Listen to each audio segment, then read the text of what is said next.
I suppose, I think everything with Brexit is all up in the air and nobody knows where it's going to land, and that's the same for agriculture now at the minute. And it leaves you, as other members have said, it leaves you in a difficult position because you don't know what way to actually prepare for change and make that change happen, because you could go down the road of a no deal and all of a sudden there's a deal and all your preparations are thrown out the window and wasted and that there. But so it is very difficult. There's no doubt about that, and it's difficult for anybody to actually wade their way through this. And it's amazing. It always amazes me, or it's amazed me over the last while anyway, that we have no control over it.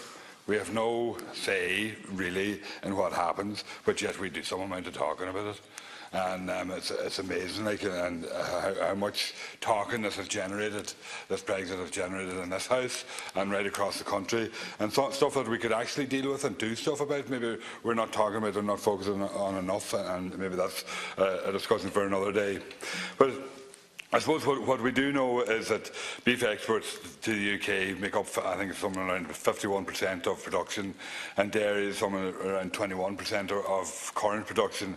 So basically, a no-deal Brexit, if it happens, will have a very significant impact on our exports to the UK, and indeed the north-south trade will be severely impacted as well.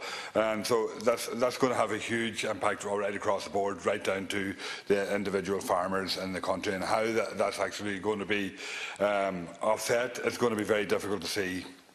I think Chagas has estimated that the tariff on meat from Ireland into the UK would be in the region of around about 60%. So while there still will be markets there, there'll be a 60% tariff, so beef will be 60% more expensive. So that's going to be very difficult for us to offset that and to offset that market and trade and how it's actually going to be done.